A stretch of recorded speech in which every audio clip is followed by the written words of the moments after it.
Daily Bible Reading May 9, 2025. First reading. Luke chapter 14 verse 25 through 35.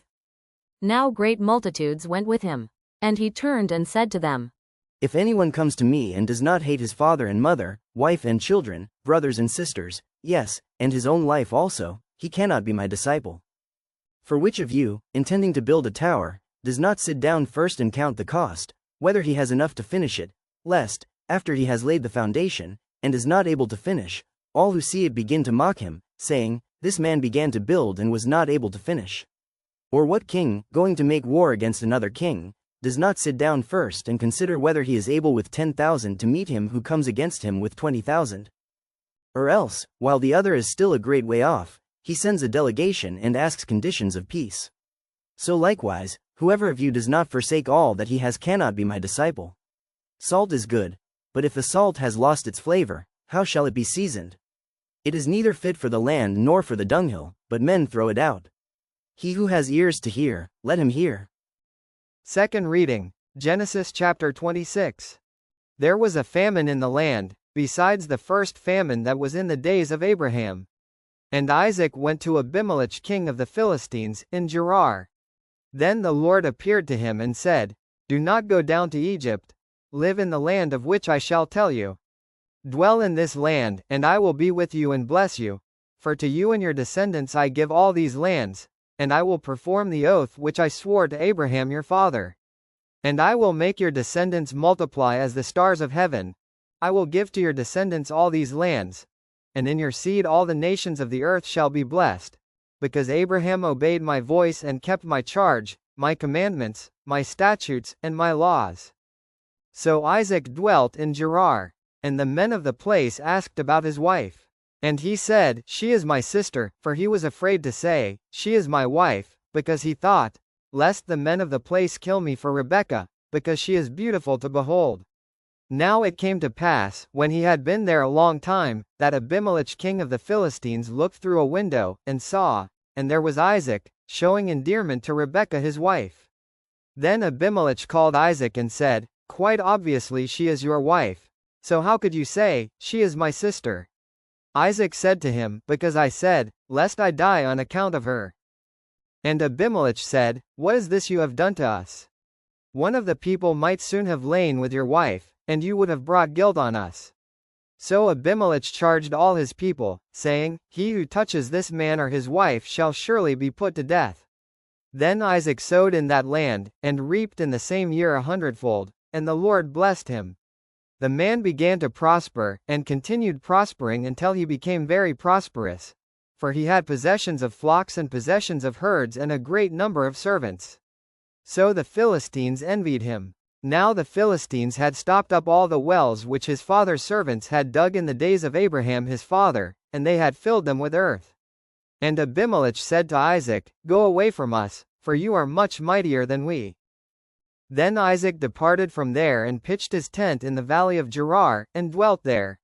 And Isaac dug again the wells of water which they had dug in the days of Abraham his father, for the Philistines had stopped them up after the death of Abraham. He called them by the names which his father had called them. Also Isaac's servants dug in the valley, and found a well of running water there. But the herdsmen of Gerar quarreled with Isaac's herdsmen, saying, The water is ours. So he called the name of the well Esek, because they quarreled with him. Then they dug another well, and they quarreled over that one also. So he called its name Sitnah. And he moved from there and dug another well, and they did not quarrel over it. So he called its name Rehoboth, because he said, For now the Lord has made room for us, and we shall be fruitful in the land. Then he went up from there to Beersheba. And the Lord appeared to him the same night and said, I am the God of your father Abraham. Do not fear, for I am with you. I will bless you and multiply your descendants for my servant Abraham's sake.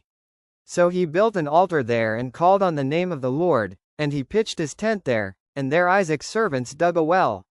Then Abimelech came to him from Gerar with Ahazith, one of his friends, and Pichwal the commander of his army. And Isaac said to them, Why have you come to me, since you hate me and have sent me away from you? But they said, We have certainly seen that the Lord is with you. So we said, Let there now be an oath between us, between you and us, and let us make a covenant with you, that you will do us no harm, since we have not touched you, and since we have done nothing to you but good and have sent you away in peace. You are now the blessed of the Lord. So he made them a feast, and they ate and drank. Then they arose early in the morning and swore an oath with one another, and Isaac sent them away, and they departed from him in peace. It came to pass the same day that Isaac's servants came and told him about the well which they had dug, and said to him, We have found water. So he called it Sheba. Therefore the name of the city is Beersheba to this day. When Esau was 40 years old, he took as wives Judith the daughter of Beeri the Hittite, and Basemath the daughter of Elon the Hittite. And they were a grief of mind to Isaac and Rebekah. Third reading, Psalm chapter 19. The heavens declare the glory of God, and the firmament shows his handiwork. Day unto day utters speech, and night unto night reveals knowledge. There is no speech nor language, where their voice is not heard. Their line has gone out through all the earth, and their words to the end of the world. In them he has set a tabernacle for the sun, which is like a bridegroom coming out of his chamber, and rejoices like a strong man to run its race. Its rising is from one end of heaven, and its circuit to the other end, and there is nothing hidden from its heat. The law of the Lord is perfect, converting the soul. The testimony of the Lord is sure, making wise the simple. The statutes of the Lord are right, rejoicing the heart. The commandment of the Lord is pure, enlightening the eyes. The fear of the Lord is clean, enduring forever. The judgments of the Lord are true and righteous altogether. More to be desired are they than gold, yea, than much fine gold, sweeter also than honey and the honeycomb. Moreover by them your servant is warned, and in keeping them there is great reward. Who can understand his errors? Cleanse me from secret faults. Keep back your servant also from presumptuous sins. Let them not have dominion over me. Then I shall be blameless, and I shall be innocent of great transgression. Let the words of my mouth and the meditation of my heart be acceptable in your sight, O Lord, my strength and my Redeemer. Thank you for joining me. God bless.